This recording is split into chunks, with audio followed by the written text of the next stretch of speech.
색다른 문화여행을 다녀오기 좋은 곳이 바로 인천입니다.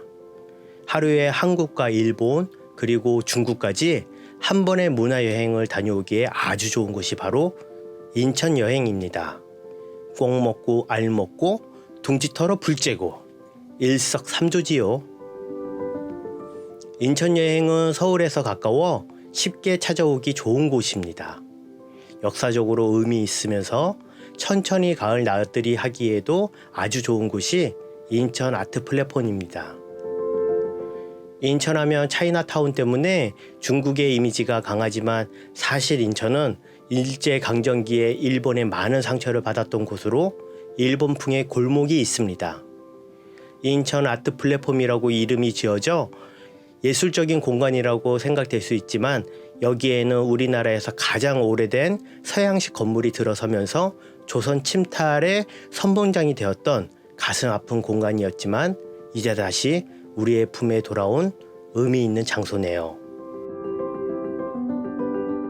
인천은 1883년 인천항 개항 이후 국내에서 신문물을 처음 맞이하는 관문 도시 역할을 했습니다. 그러다 보니 인천에서 시작된 한국 최초 유산이 많습니다. 서양식 건물, 호텔, 철도, 도서관, 고속도로 등 여러 가지가 있습니다. 인천 아트 플랫폼은 원래 일본 우선 주식회사의 건물이었습니다. 1888년 세워진 이 건물은 일제의 조선 침탈의 상징물입니다. 이 건물의 영은 어떤 의미일지 궁금했습니다. 검은 철문의 하얀 영의 숫자가 어떤 의미일까요? 인천 아트 플랫폼은 예전 일본의 영향을 많이 받은 곳이라 일본풍의 장난감 가게가 있었습니다. 귀여운 고양이가 반겨주고 있네요. 흑백 사진을 촬영할 수 있는 사진관이 있었습니다. 이것도 일본 느낌이 조금 나는 사진관이었습니다. 흑백으로 사진을 담으면 왠지 특별한 느낌이 나기에 소중한 사람과 함께 사진을 남기는 것도 의미 있는 일이 되겠네요. 어릴 적에는 그렇게 좋아했던 장난감 뽑기입니다. 뭐가 그렇게 장난감이 중요했는지. 중국풍의 차이나타운 바로 옆에 일본풍의 거리가 있습니다. 한방에 한중일 아시아를 돌아볼 수 있는 곳이 인천 아트 플랫폼이네요. 아침에 비빔밥, 점심에 짜장면을 먹고 저녁을 초밥으로 먹으면 하루에 한중일 모두를 탐방한 것과 같습니다. 미장원인데 디자인이 재미있네요. 들어가면 일본풍으로 머리를 깎아줄까요? 일본풍의 장난감입니다. 예전에 많이 봤던 장난감 같은데 이름은 생각나지 않네요. 해가 지면 더 예쁠 것 같은 카페네요. 가볍게 데이트하기에도 좋은 장소 같습니다. 한 번에 중국과 일본을 다녀오는 해외여행 데이트.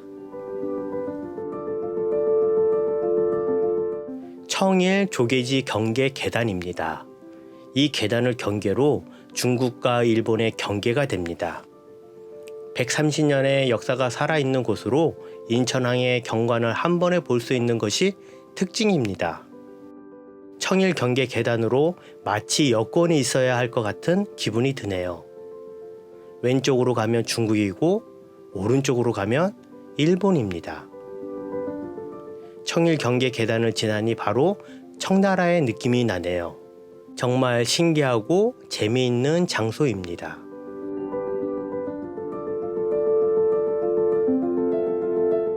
오래된 공간이다 보니 흔적도 오래되어 보입니다. 좁은 골목으로 얼마나 다양한 사람들이 지나갔을까요? 아주 오래된 시간들이 보이는 벽이었습니다. 붉은 벽돌 위에 어떤 것을 올려두었을까요? 아마도 화분이 있었지 않았을까 상상해 봅니다. 차이나타운에 들어서니 터키 아이스크림이 갑자기 나왔습니다. 그리고 터키 아이스크림의 특징 그대로 아이에게 재미있는 추억을 만들어주네요. 당황하는 아이 때문에 웃고 갑니다.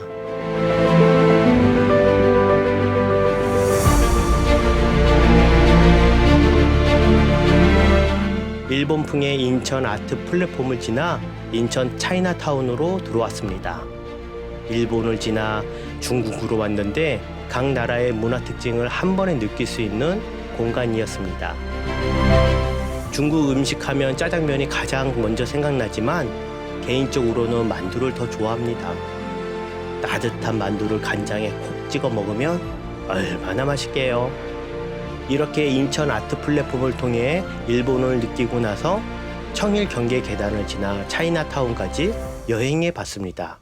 하루에 한국, 일본, 중국 모두를 여행할 수 있는 인천 여행이었습니다. 다양한 문화 여행을 하고 싶다면 인천 아트 플랫폼에서 인천 차이나타운까지 한 번에 여행하시고 역사도 함께 즐기세요. 그럼 다음 감성 여행에서 다시 만나요.